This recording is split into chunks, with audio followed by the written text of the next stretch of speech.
Bonjour les amis, il y a 6 ans de cela, je quittais mon dernier emploi salarié pour me lancer dans le business de formation en ligne. Maintenant je suis multimillionnaire rentier. Achetez ma formation pour faire comme moi. Non, tranquille les amis. Je rigole, je vais vous raconter une vraie histoire. Il y a 6 ans de cela, je quittais mon dernier emploi salarié pour de vrai. Je travaillais en tant que téléconseiller. Bon, c'est un travail qui est juste horrible. Quand t'as pas le choix, tu le fais. Je prenais les appels à un rythme effréné toute la journée. J'en pouvais plus. Je suais. Mon cerveau se reprogrammait pendant la nuit. Je faisais limite des malaises au taf tellement j'en pouvais plus. Après, force à tous les gens qui sont dedans depuis des années. Hein. Franchement, bravo à vous. Je sais pas comment vous faites pour tenir, mais moi, je l'ai vraiment très mal supporté. Un jour que j'arrivais au travail, après ma pause midi, je discute avec des amis sur le téléphone. Et il y a une amie qui me propose un voyage en Italie. Une semaine en Italie, tout frais payé, logé, nourri, dans un cadre paradisiaque, un petit village au bord de mer, c'était Bacoli, tout en bas de la carte en Italie. Et tout ce que vous avez à faire en échange, c'est d'aider à monter, démonter et à cadrer un peu un festival de musique. On s'est dit, carrément, c'est génial comme plan. Moi et mon pote Jam, on avait envie de partir à l'aventure. Donc, ni une ni deux, on a dit oui. Sauf que moi, pendant cette période, j'étais censé travailler. Donc ce que j'ai fait, c'est que je rentrais au travail, je me dirigeais vers le bureau, et dans mes oreilles, il y avait la musique I Ain't Gonna Work de Rising Appalachia. Ain't gonna work, ça veut dire je vais pas travailler aujourd'hui en fait. Elles disent I ain't gonna work tomorrow, I ain't gonna work today, donc je vais pas travailler demain, je vais pas travailler aujourd'hui, peut-être que c'est un jour pluvieux, mais en gros je reste chez moi. Et ça m'a fait comme un déclic, je me suis dit non mais j'en peux vraiment plus de ce taf, j'ai envie de partir à l'aventure. Alors j'ai badgé, j'ai laissé tomber mon badge par terre, et je suis parti dans le sens inverse, je suis rentré chez moi à la maison pour réserver mes billets pour partir en Italie. Mais comme j'étais fauché à l'époque, j'ai pas réservé des billets d'avion, j'ai réservé des billets de Flixbus les amis. Je sais pas si vous connaissez Flixbus, peut-être vous connaissez, peut-être vous avez vous aussi eu des aventures chaotiques avec eux, mais Flixbus, c'est une compagnie de bus, des bus verts qu'on peut prendre dans toutes les grandes villes, on en trouve à la gare de Marseille, vous savez la gare de Marseille, là où les gens ils font caca par terre, là, enfin bref, la gare de Marseille, c'est un peu le dawa, mais du coup, on peut prendre des Flixbus un peu partout, et c'est des bus vraiment pas chers, c'est ultra low cost. Par exemple, on a trouvé un trajet aller-retour Strasbourg-Naples, pour genre 60 €. Genre tu fais l'aller-retour Strasbourg-Napoli, tu passes toute ta journée 2 fois de suite dans le bus, même la nuit, et c'est seulement 60 €. Aujourd'hui les amis, je vais vous raconter mon blablacar des ténèbres et comment j'ai fait pour revenir d'Italie. Le chemin n'a pas été facile, il a été semé d'embûches, mais c'était une belle aventure. Bienvenue sur le journal de bord, et bienvenue à vous les amis, chers moussaillons, pour une nouvelle aventure du Capitaine Stan. Alors déjà, pour nous rendre au festival, avec mon pote Jam, c'était le dawa. Il était censé passer la nuit chez moi à Strasbourg, parce qu'il habitait aux alentours de Nancy, et ensuite on était censé rejoindre notre ami en question qui nous a branchés sur l'événement, à la gare routière en Italie. Mais pour venir jusqu'en Italie, c'était galère. Mon pote il a dû dormir chez moi, on s'est levé super tôt, on a pris le premier tram, on a marché entre la gare et la gare routière, à 5 h du matin on a pris le premier bus, mais le premier bus il a été retardé parce qu'on s'est fait contrôler, ils ont fouillé à la douane l'intégralité du bus, il y a des chiens, ils ont regardé dans les sacs, on a passé genre 1h30 à la douane, entre temps on a vu 2 mecs qui galéraient à transporter un immense sac, on aurait dit avec plusieurs cadavres à l'intérieur, je vous jure le sac il faisait la taille d'un corps humain en fait, ils galéraient à le tirer comme si c'était une personne de forte corpulence qui était dedans, je les ai même aidés à le porter, peut-être je suis complice sans le savoir. Et du coup les amis, aujourd'hui j'ai envie de vous raconter cette histoire parce que sur cette chaîne je parle de sujets qui sont assez profonds, assez lourds, sur la connaissance de soi, l'esprit, tout ça, je les aborde de manière la plus légère possible, mais j'ai aussi envie de vous raconter des histoires légères comme celle-ci, et des histoires qui ont aussi des belles morales, et qui peuvent apprendre des belles leçons dans la vie, et cette histoire en fait partie. À cause de ce retard, on a dû louper notre bus, ils nous ont pas remboursé, on en a commandé un suivant. En fait, le trajet Flixbus, c'est le faux bon plan. Parce qu'ils vous disent ça coûte 60 €, Strasbourg-Milan. Mais en fait, avec les retards, tu payes pas 60 €. On s'est débrouillé, je sais pas comment on a payé, on a peut-être payé 300 € de trajet. Donc, c'est le faux low cost, tu vois. Ensuite, on arrive en Italie, tant bien que mal, on se pose enfin, on prend nos douches, on aide à la construction du festival, voilà, là, il n'y a rien à dire, on a bien mangé, on a bien bu, on a mangé des pâtes tout le temps, dès que notre bouche était vide, il y avait les mecs du festival, ils venaient, ils nous donnaient des pâtes à manger, genre, oh mon dieu, il a pas mangé depuis combien de temps, je sais pas moi, 1 heure, ça va? Oh, apportez-lui à manger, vite, sa bouche est vide, il faut la remplir, mon dieu. Dans un autre contexte, cette phrase passerait mal, mais là on parle juste de nouilles, et franchement, enfin de nouilles, de pâtes, excusez-moi les Italiens, mais franchement, c'était super bon. On a bien mangé, on a bu du bon vin local, fait sur place, du vin sans sulfite, rien du tout, donc on pouvait en boire tant qu'on voulait, on n'avait pas de gueule de bois, pas mal à la tête le lendemain, franchement c'était stylé, on a fait des belles rencontres, c'était un voyage magique. J'ai même acheté sur place mon premier didgeridoo. C'est un instrument de musique, c'est un grand bâton de bois, ça se joue à peu près comme ça. Après avoir fait toutes ces belles rencontres, le cœur chargé de beaux souvenirs, il nous fallait revenir. Et on s'attendait pas à ce qui allait se passer. Alors le plan initial, les amis, c'était de se lever aux alentours de 5-6 heures du matin. Bon, se lever aux aurores, hein, moi ça me fait pas peur. Il y a des gens, tu leur dis se lever à 4 heures du matin, ils se disent non mais comment tu fais? Moi je prends une autre option. Moi, me lever aux aurores, franchement, ça me dérange pas, je peux même me lever à 2h30 du matin s'il faut accomplir une mission périlleuse, il n'y a aucun souci. On devait se lever aux aurores pour prendre un bus qui nous amènerait de Napoli jusqu'à Milan et de Milan jusqu'à Strasbourg. Donc on allait passer toute la journée, voire même une partie de la nuit en bus, arriver le lendemain matin, quelque chose du style. Bon, c'était un gros trajet, mais c'était faisable. On allait juste avoir le dos complètement bloqué parce qu'en fait dans le bus, c'était tellement inconfortable qu'on était obligé de dormir en position fétale, appuyé contre le rebord qui fait mal aux côtes et tout. Bon, c'est pas grave, mais quand t'as pas de sous, tu t'adaptes. Le soir même, on va à Napoli, et qui est la capitale mondiale de la pizza, on prend des pizzas, mon pote je crois il avait pris une pizza vegan, je suis pas sûr, j'ai vu que sur la carte ils en faisaient avec de la crème de patate en guise de fromage, enfin ça avait l'air super bon, enfin on s'est régalé. Le soir on prend nos douches, moi je crois que j'avais pris 2 pizzas, j'avais pris 2 pizzas napolitaines, comme d'habitude, 2 pizzas pour remplir la machine, très important. Je prends ma douche le soir, et avant de dormir je reçois une alerte par mail qui me dit « Votre trajet a été annulé ». Le trajet de Napoli à Milan, c'est un tout petit trajet en bus, c'est ok.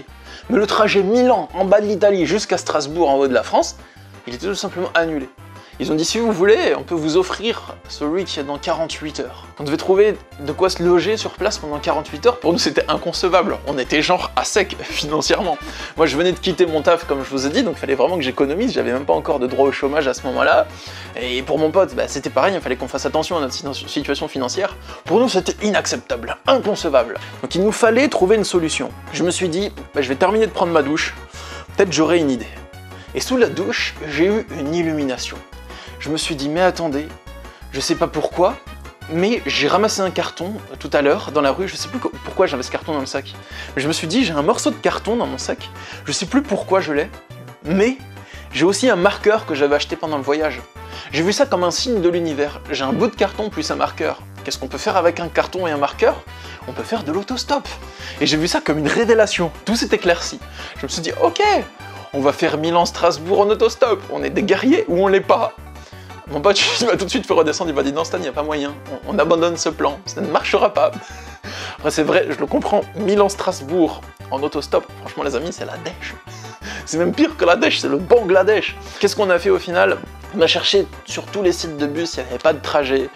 Même mon pote a pensé à louer une voiture pour rentrer, mais il a le permis, mais vous savez, c'est cet ami qui a le permis depuis tellement longtemps, il l'a jamais utilisé, ou pas souvent, que même pour conduire quelqu'un d'autre, il me dit « Stan, tu montes pas dans ma voiture, hein, sinon tu signes une décharge avant, parce que je suis pas sûr de te ramener en bon état, tu vois. » On s'est chauffé pour ce plan, mais par contre c'était encore plus la douille, genre louer une voiture en aller simple, Milan-Strasbourg, sans la rapporter après, c'est la douille, je crois que c'était 400 €, après faut compter le plein, enfin...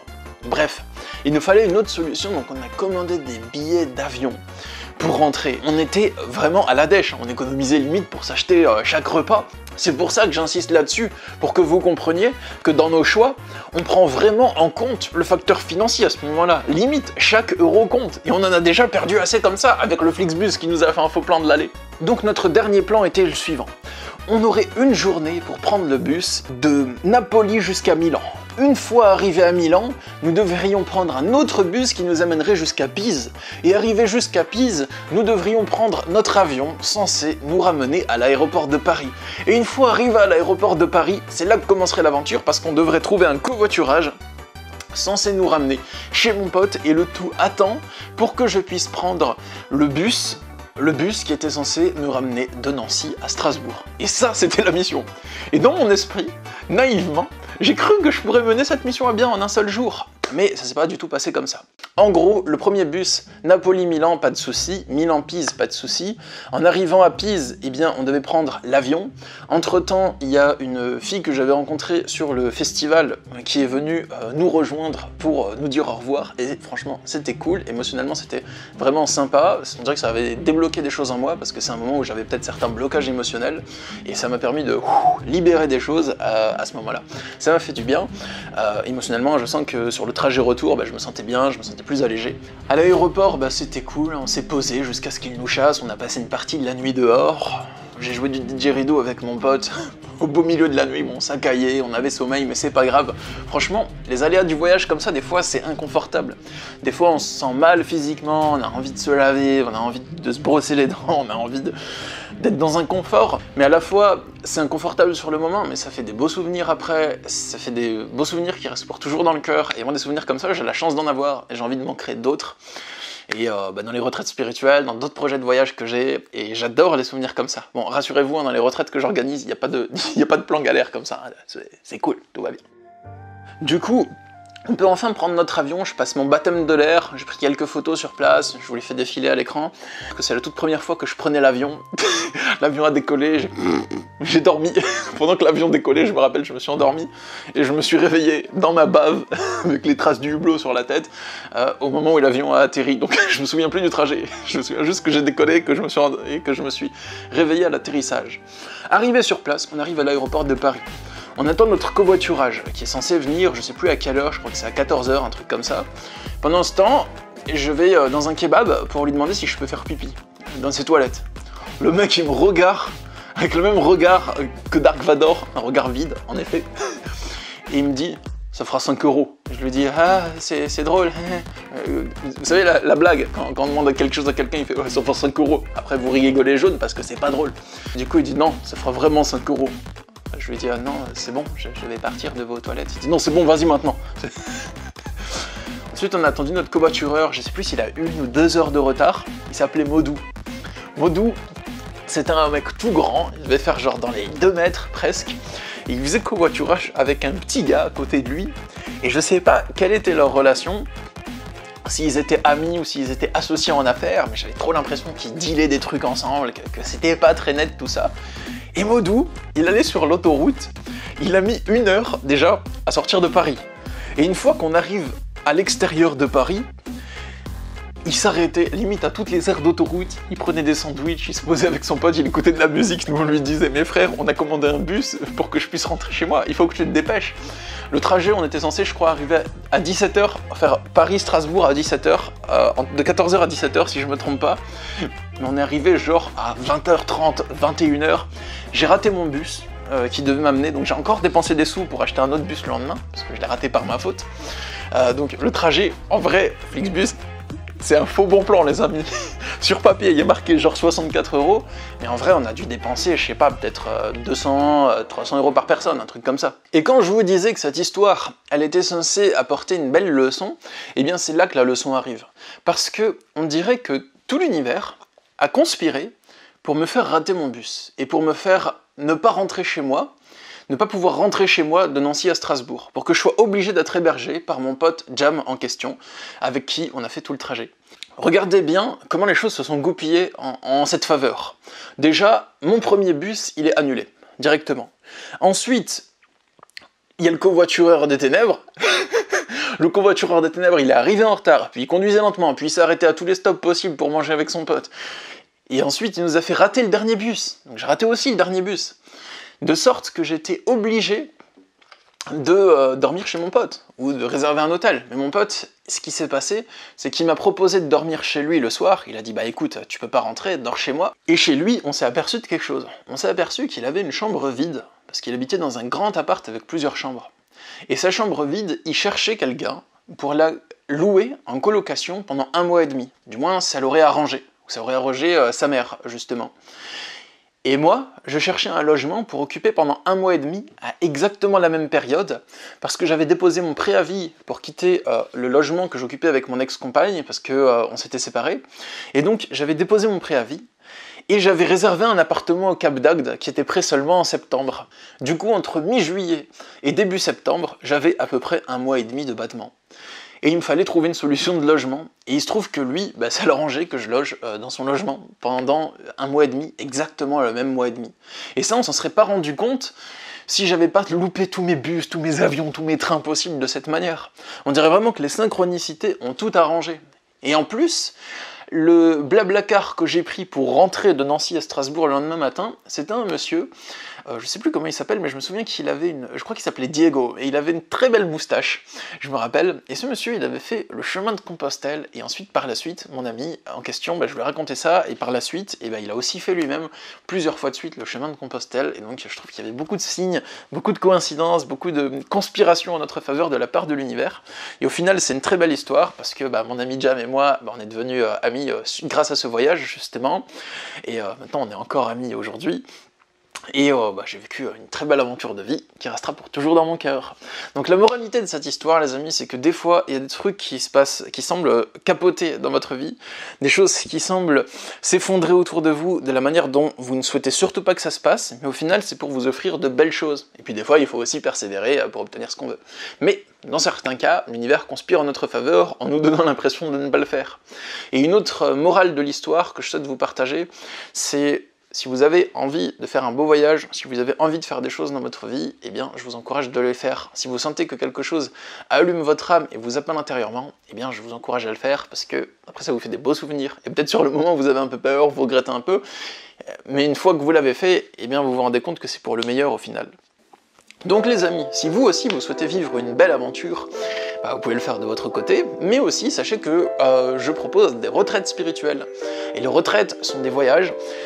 On fait ça en France, dans le sud de la France, là où il fait beau, ou on fait ça pour l'instant dans le désert marocain, mais je compte aussi en faire en Italie, en Indonésie, mais pas à Bali, quoique j'aime beaucoup Bali, mais dans une petite île un peu plus sauvage. Et je vous raconterai ça prochainement, mais si vous souhaitez participer à une retraite, il reste encore quelques places, il y a le lien pour me contacter dans la description, il y a le programme des retraites dans la description.